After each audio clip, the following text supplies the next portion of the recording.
Florida could soon see a large influx of Venezuelan migrants driven by a massive political crisis and election controversy unfolding in that country. The Venezuelan government claiming President Nicolas Maduro has won a third term. Meanwhile, thousands of Venezuelans and the United States government saying that his rival actually won that election in a landslide. Many analysts saying if Maduro stays in power, we can expect mass migration out of the country. News Nation border correspondent Jorge Ventura joining us live with more on this. Jorge, when and where could we see this migrant influx?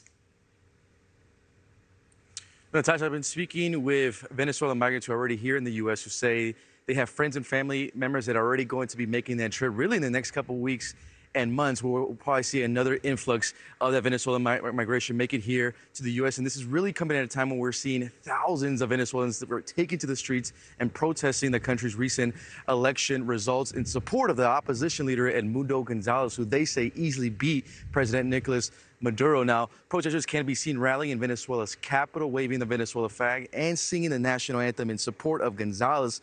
Now, protesters say that the voting machines from the election show that Maduro clearly lost the election. The mass protests and the arrests in the country has led to over 2,000 arrests, a severe crackdown by security forces. Now, Secretary of State Antony Blinken releasing a statement saying, quote, "Giving the overwhelming evidence, it is clear that Edmundo Gonzalez won the election and that the United States rejects Maduro's threats to arrest opposition leaders."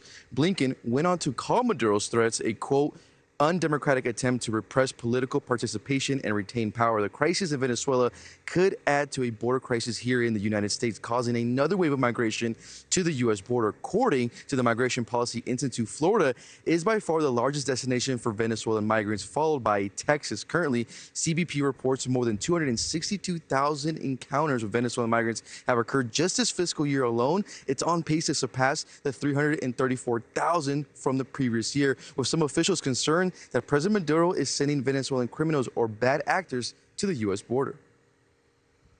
The Venezuelan nationals are not being vetted, and the issue with that is that the Maduro regime sent all the criminals here, and this new gang or criminal enterprise, the Tren de Aragua, have come into our country.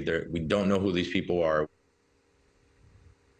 Now, Tren de Aragua is Venezuela's largest criminal organization and has already infiltrated the United States, posing threats to law enforcement and public safety. News Nation sources were able to confirm that over 1,000 members have been identified nationwide, all the way from Colorado to New York to Florida. The Tren de Aragua is also known for exploiting immigration populations, adding another layer of concern. And speaking with some of our immigration sources and actually to the immigration attorney, Natasha, the big concern when it comes to Venezuelan nationals is that Venezuela doesn't share a database with the United States. So when it comes to vetting these Venezuelan nationals, when they do come to the United States, we don't know who they are. We don't know if they committed crimes back in their home country. So another national security concern to watch out in these next couple of months. Natasha. It's a really important piece of context. Jorge Ventura tracking this for us. Thank you so much.